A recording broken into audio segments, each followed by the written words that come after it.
Baik, selamat sahabat kepada Bapak Ibu dan saudara-saudari semua. Pada sahabat ini kita berterima kasih kepada Tuhan dapat terkoneksi kembali ya di hari kudus Tuhan, hari ke-7 ya, kita dapat berbakti. Kita juga berterima kasih atas lagu pujian yang sudah disampaikan oleh saudari Jessica. Siapakah aku ini Tuhan, jadi biji matamu. Dengan apa ku balas Tuhan selain puji dan sembah. Ini adalah satu lagu yang sangat memiliki makna bahwa penyembahan kepada Tuhan adalah merupakan balasan yang mungkin kita tidak bisa membalas kebaikan Tuhan dengan apapun selain sujud untuk menyembah Tuhan. Dan pada sahabat pagi ini firman Tuhan yang kita akan dengarkan tertulis di dalam Matius 15 ayat 21 sampai 28. Sangat memiliki hubungan yang erat dengan satu sikap seorang perempuan Kanaan yang datang untuk sujud menyembah Yesus.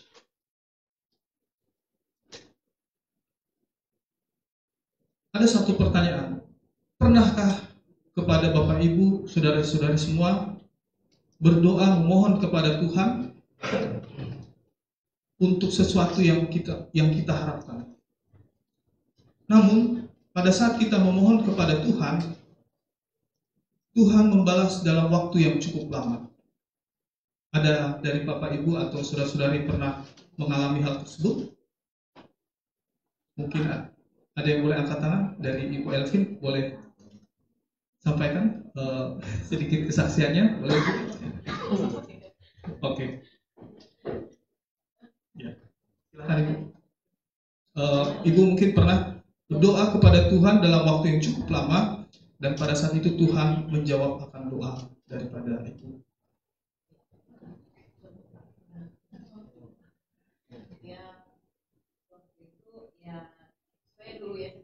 Ya, mungkin ya dulunya kan kita saya contohnya kayak apa ya, saya mau bekerja. Dulu saya punya impian, begitu saya tamat dari Unai, saya mau bekerja langsung di perusahaan asing. Saya mau bekerja langsung dengan orang asing gitu. Karena saya melihat dulu saudara-saudara saya ada tuh yang kerja di perusahaan itu gitu.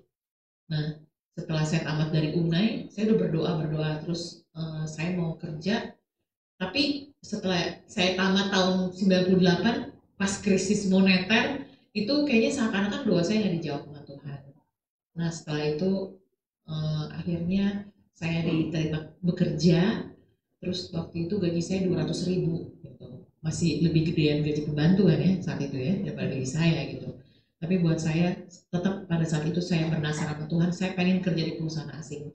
Nah pada saat itu ya udah saya jalani kehidupan saya. Akhirnya pada setelah beberapa tahun ditunggu-tunggu, akhirnya dan saya udah lupa gitu keinginan saya itu, saya udah kubur dan akhirnya Tuhan kasih dan berturut-turut semuanya.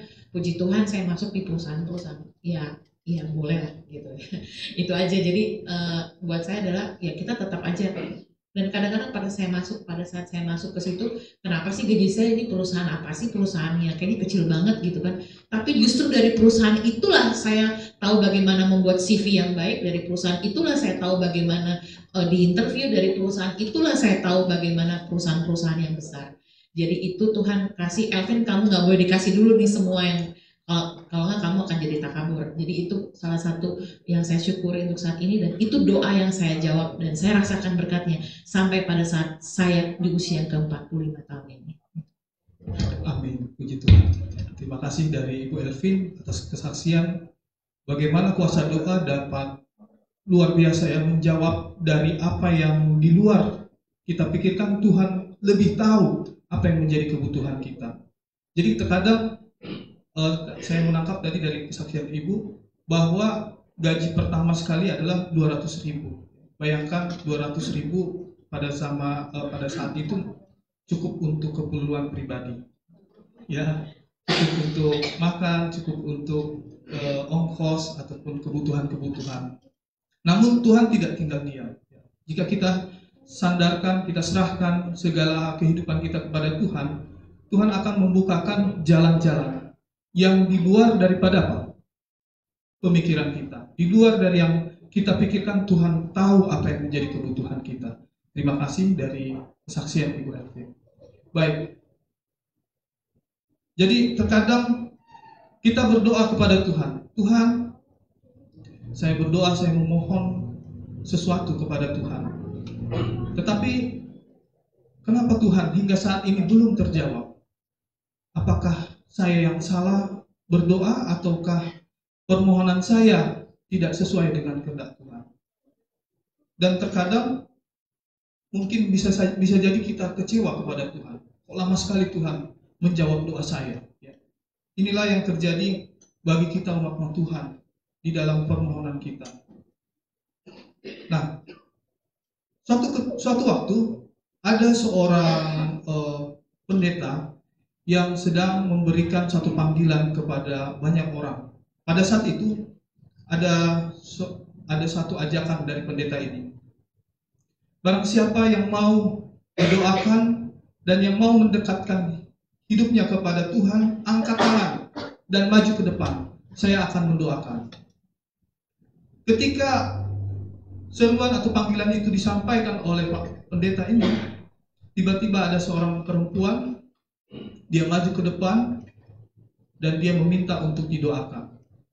Pada saat perempuan ini mengatakan kepada pendeta, Pak Pendeta, saya mau didoakan.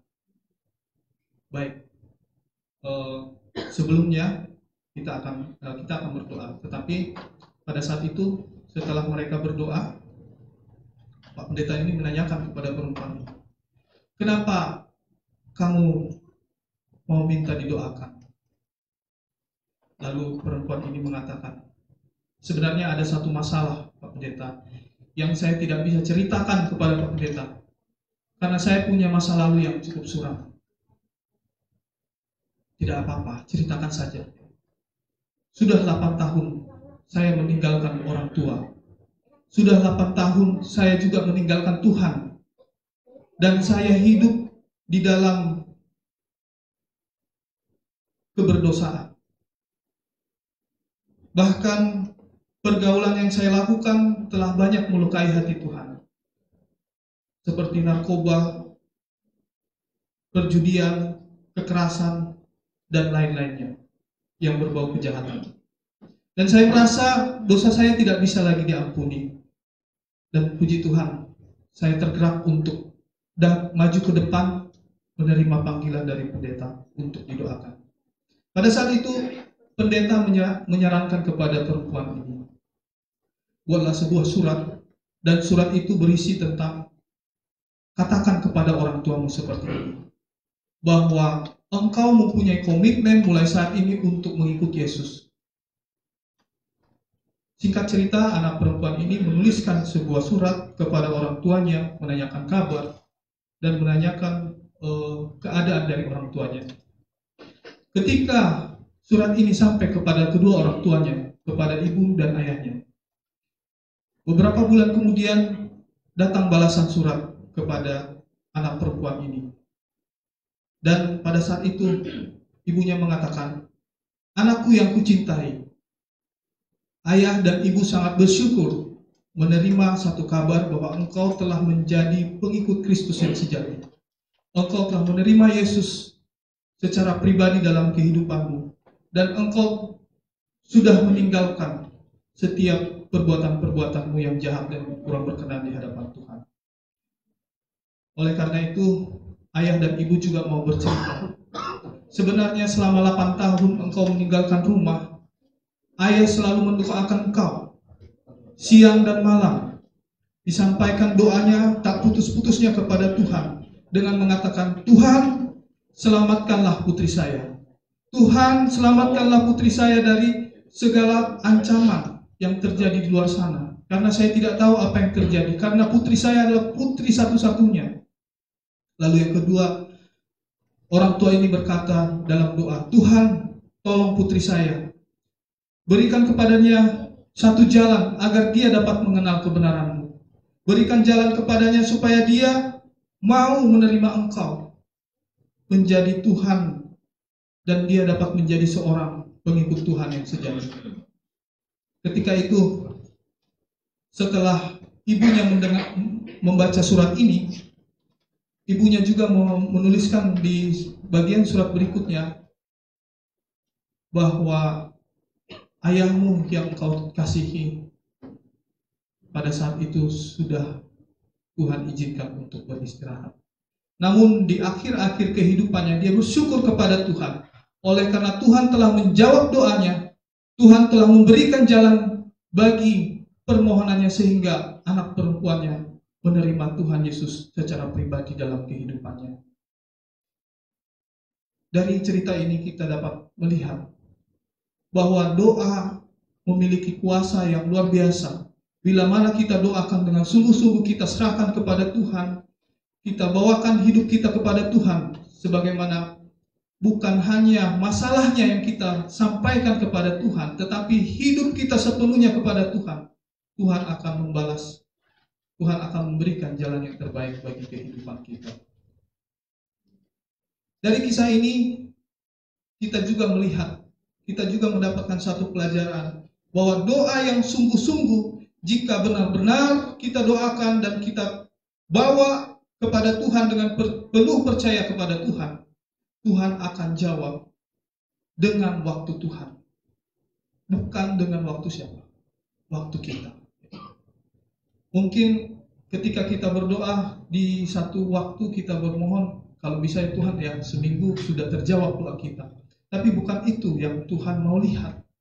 Oleh karena itu kita akan mempelajari firman Tuhan dalam Matius 15 ayat 21 sampai 28. Ada satu pelajaran-pelajaran penting yang akan kita dapatkan pada pagi Sabat yang berbahagia ini. Mari kita buka di dalam Matius 15 ayat 21 sampai 28. Judul dari perikop ini merupakan satu judul khotbah yang saya sampaikan, perempuan Kanaan yang percaya.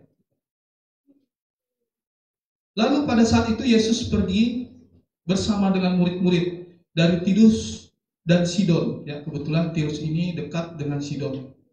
Sama seperti kota Depok bersebelahan dengan apa? Lenteng Agung ya. Jadi masih satu daerah gitu ya. Pada saat itu datang seorang perempuan Kanaan.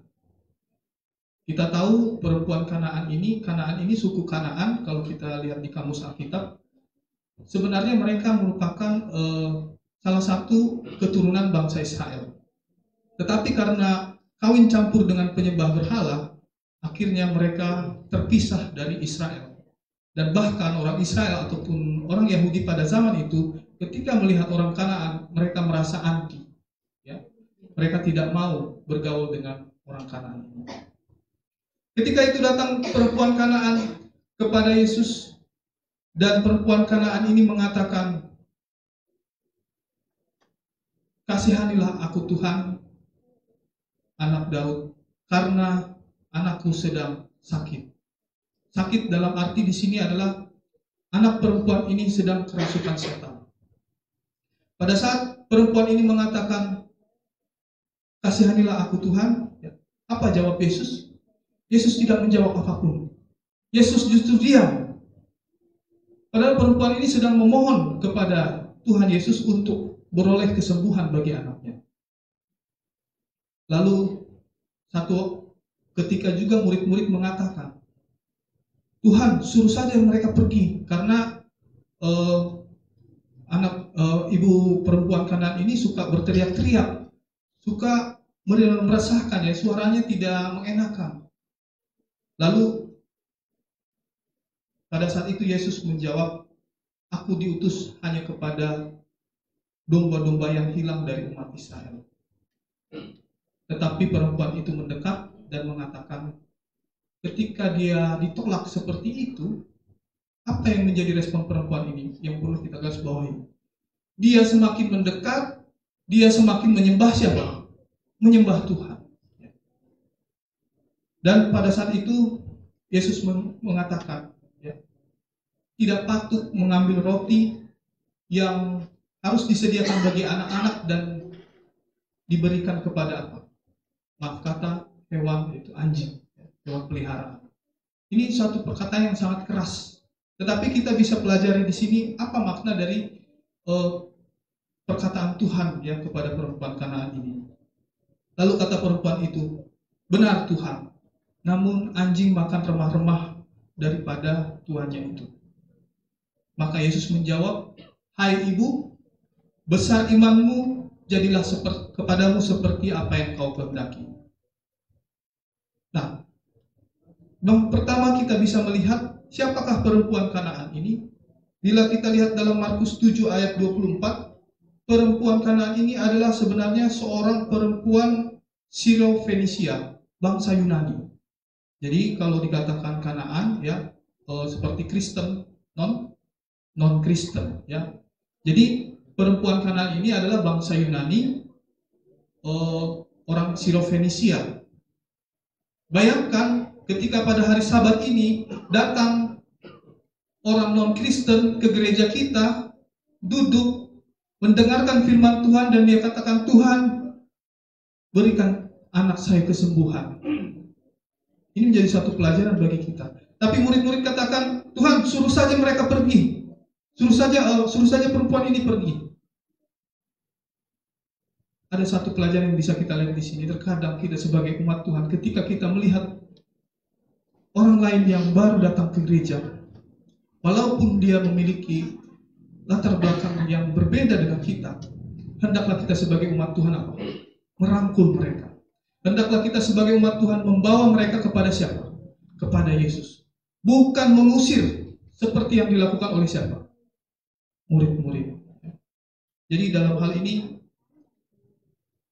kenapa Yesus diam? Karena pada saat itu, orang Yahudi sangat eksklusif ya terhadap bangsa-bangsa lain, bahkan orang-orang Kanaan. Mereka membuat satu sekat, ya, mereka membuat satu perbedaan, seolah-olah orang Kanaan ini bukanlah orang yang akan yang beroleh keselamatan daripada Tuhan. Hanya kamilah secara bangsa yang boleh apa? Diselamatkan. Ya. Menurut ya buku Kerinduan Segala Zaman di jilid 1. Ya. Dan pada saat itu sebenarnya mengapa Tuhan Yesus diam? Tuhan ingin memberikan satu pelajaran bahwa ini adalah satu gambaran bagaimana orang Yahudi sangat memisahkan diri dengan apa? Bangsa yang lain, bangsa yang di sekitarnya yang tidak mengenal Tuhan. Dan kalau kita lihat dari permohonan perempuan Kanaan ini, perempuan Kanaan ini memohon belas kasihan Tuhan.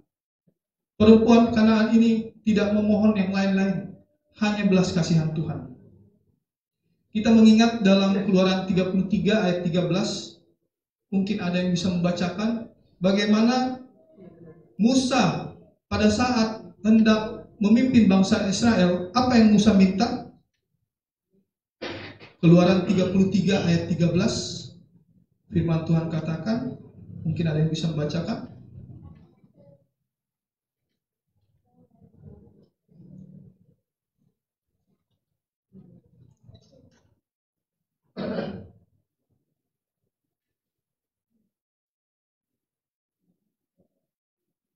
Keluaran 33 ayat 13.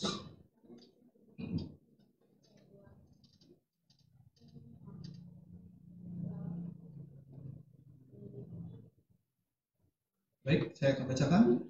Maka sekarang jika aku kiranya mendapat kasih karunia di hadapanmu, beritahukanlah kiranya jalanmu kepadaku, sehingga aku mengenal engkau, supaya aku tetap mendapat kasih karunia di hadapanmu.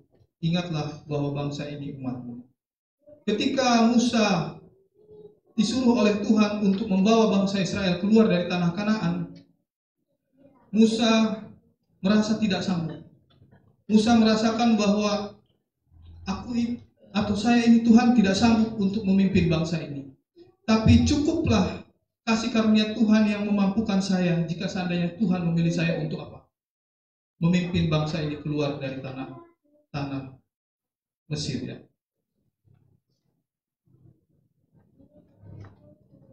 Kita kembali di dalam Matius, katakan bahwa perempuan Kanaan ini meminta kasih karunia Tuhan. Dalam kehidupan kita, di dalam doa kita, jangan lupa kita selalu untuk meminta kasih karunia Tuhan.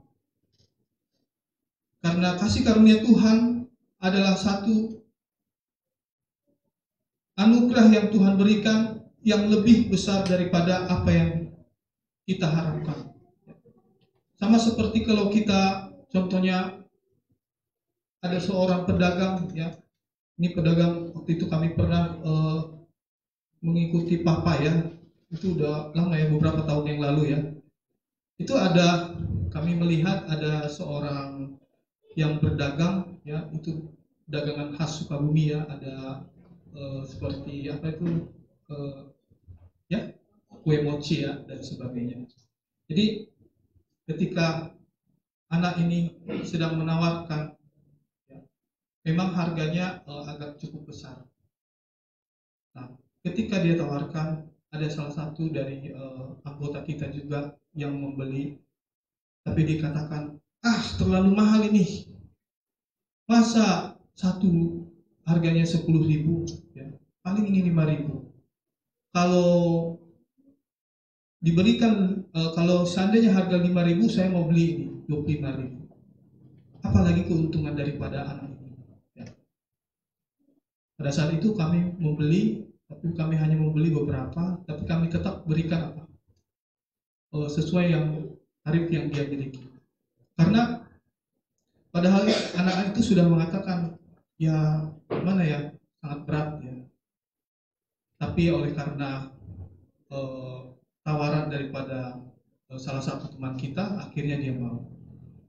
Ya, jadi seseorang juga, ya, ketika berdagang, ya, pasti kalau mau menawarkan sesuatu dia pasti apa? Tolonglah. Ya, dia dengan kerendahan hati mengatakan, ya inilah apanya, ya, modalnya, dan ini yang bisa saya jual. Kalau tidak saya jual lagi, ini berapa lagi keuntungan saya, ya. Kadang ada istilah, ya, kalau belanja di warung apa? Tawar. Tetapi ketika sudah di Alfamart tidak pernah apa? Ditawar, ya. Iya.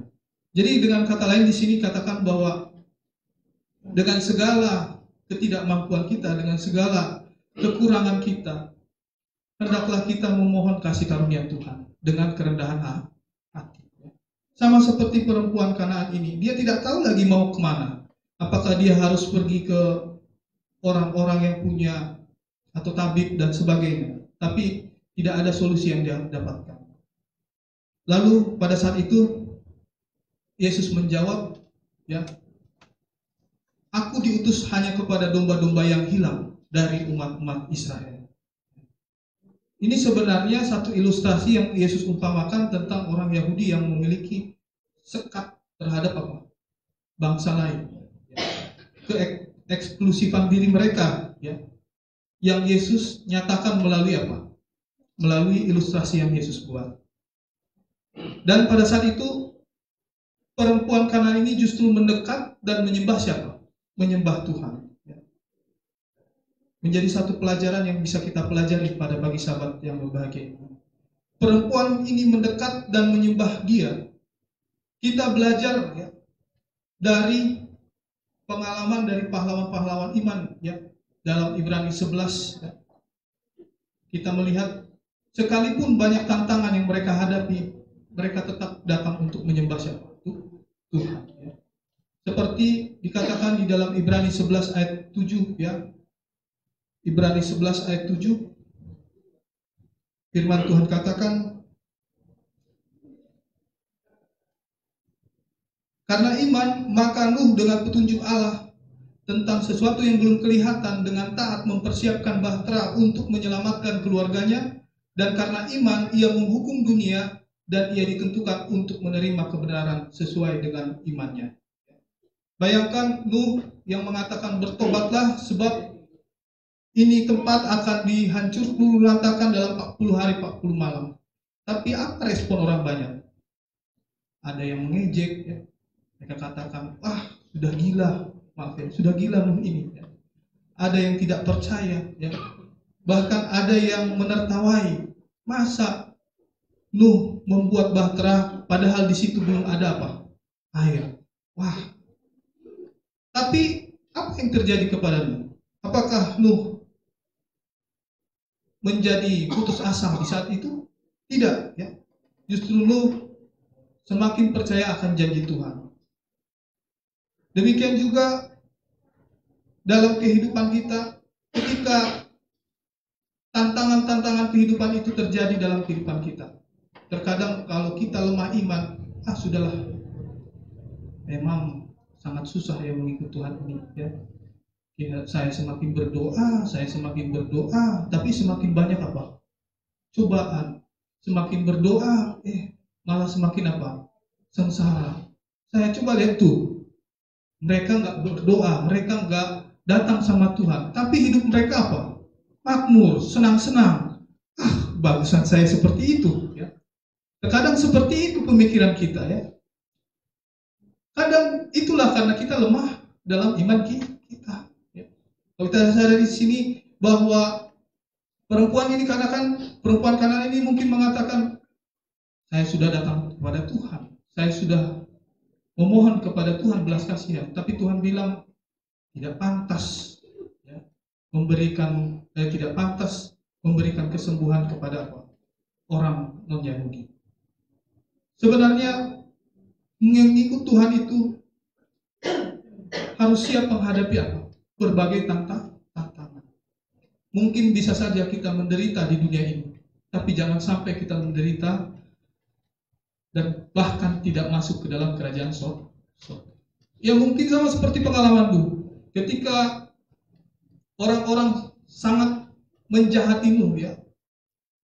Ya, mungkin perasaanmu pada saat itu tidak nyaman, ya. Mungkin Nuh juga merasa seperti dijatuhkan imannya, ya. Tetapi ketika masalah itu terjadi, Nuh semakin mendekatkan hidupnya kepada Tuhan dan Tuhan memberikan menyatakan kebenarannya melalui Nuh, ya, ketika Nuh membuat satu bahtera untuk keselamatan daripada setiap orang yang percaya.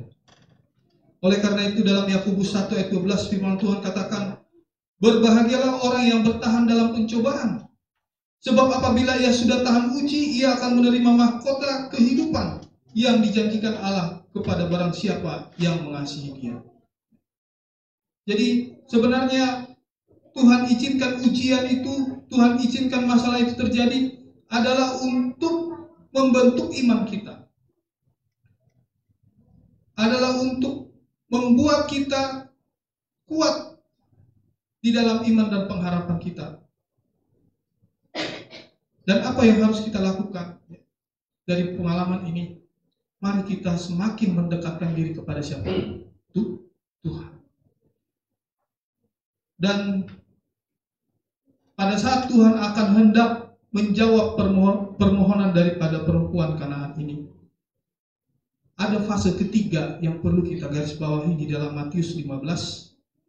Apa yang Tuhan katakan kepada perempuan Kanaan ini? Tuhan, tolonglah aku, kata perempuan Kanaan ini. Tetapi Yesus menjawab, tidak patut mengambil roti yang disediakan bagi anak-anak dan melemparkannya kepada apa? Maaf kata, anjing. Ini perkataan sangat keras, ini perkataan sangat kasar, seolah-olah memberikan satu ilustrasi, wah, seakan-akan saya ini apa? Seperti hewan yang dikatakan oleh Tuhan. Tetapi sebenarnya apa yang dimaksudkan Tuhan di sini? Ini adalah satu fase ketiga, yaitu fase ujian atau fase pencobaan yang Tuhan kadang izinkan. Itu adalah fase finish yang menentukan apakah kita bisa bertahan ataupun tidak. Kalau kita perhatikan di ayat ini, justru ketika ada cobaan, ketika ada ujian, ketika ada penderitaan, di situ Tuhan sedang mau membentuk apa? Kehidupan kita. Disitulah Tuhan ingin menjawab apa? akan menjawab apa? Doa-doa kita. Lalu apa yang menjadi respon dari perempuan Kanaan ini?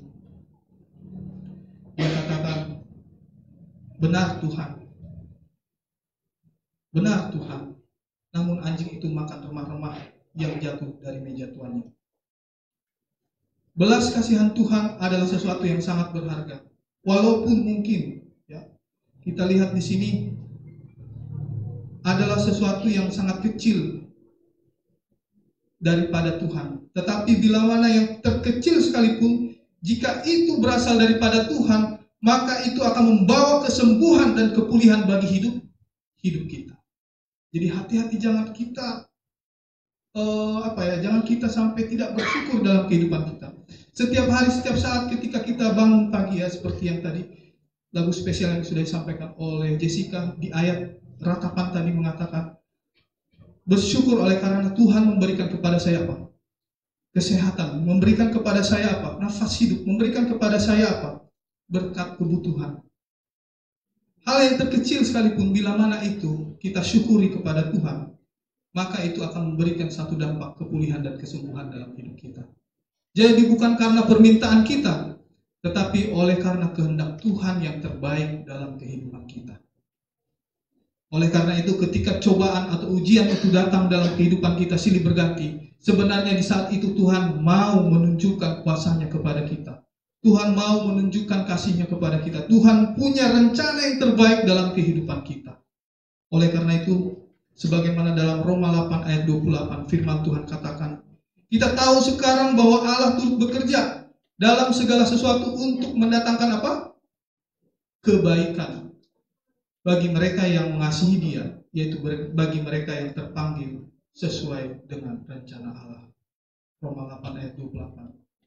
Dan dalam 1 Petrus 1 ayat 7, maksud semuanya itu ialah untuk membuktikan kemurnian imanmu yang jauh lebih tinggi nilainya daripada emas yang fana, yang diuji kemurniannya dengan api, sehingga kamu memperoleh puji-pujian dan kemuliaan dan kehormatan pada hari Yesus Kristus yang menyatakan dirinya. 1 Petrus 1 ayat 7. Jadi dalam hal ini Tuhan ingin membentuk karakter kita, bukanlah karakter yang patah semangat. Tuhan ingin membentuk karakter kita, bukanlah karakter yang mudah putus asa. Tuhan mau membentuk kita bukanlah menjadi karakter yang mudah goyah, tetapi Tuhan izinkan pencobaan karena Tuhan ingin membentuk kita menjadi karakter yang kuat. Amin, saudara-saudara. Demikianlah firman Tuhan yang dapat saya bawakan pada sahabat pagi ini, kiranya menjadi satu berkat bagi kita untuk kita jangan menyerah dalam kehidupan kita, tetapi tetap semangat melakukan apa yang menjadi perintah Tuhan bagi kita. Tuhan memberkati.